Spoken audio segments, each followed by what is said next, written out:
Dalam dunia digital yang terbentang luas, semuanya nampak boleh dan semuanya nampak percuma. Satu klik dan kita rasa seolah-olah kita berkuasa. Tapi apa jadi? Bila klik tu membawa kita ke sisi gelap dunia cyber, apakah kesannya? Apakah yang boleh berlaku? Akan adakah risikonya? Hanya kita yang tahu.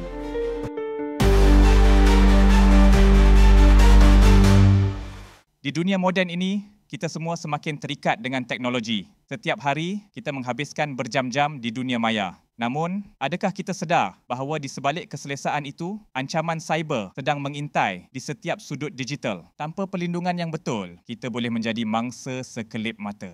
Di sebalik skrin, ada mereka yang bekerja dalam bayang-bayang, menunggu saat yang tepat untuk menyerang. Penggodam ini bukan hanya menggunakan kebolehan teknikal, tetapi juga bermain dengan kelemahan manusia, ketamakan, kelalaian dan kurangnya kesedaran. Peningkatan penipuan cyber telah membawa kerugian yang besar kepada ramai orang di luar sana. Mereka yang terpedaya dengan tawaran menarik, mereka yang klik tanpa berfikir panjang. Kesannya bukan hanya kewangan, tetapi juga keselamatan dan privasi mereka terjejas. Namun, tidak semua berada di dalam kegelapan. Ada mereka yang bersedia melawan setiap serangan. Pasukan keselamatan cyber ini mengorbankan masa dan tenaga, bekerja tanpa henti untuk memastikan sistem kita tetap selamat dan terlindung. Penipuan phishing adalah salah satu taktik yang paling banyak digunakan oleh penggodam. Mereka menyamar sebagai entiti yang dipercayai, memanipulasi kita untuk menyerahkan maklumat peribadi dan kewangan. Tanpa langkah berjaga-jaga, kita mudah menjadi mangsa. Namun, ada cara untuk bertahan. Melalui firewall, enkripsi dan pengesahan dua faktor, kita boleh menghalang serangan ini. Keamanan cyber bukanlah satu pilihan, tetapi satu keperluan untuk melindungi diri kita. Dengan langkah keselamatan yang betul,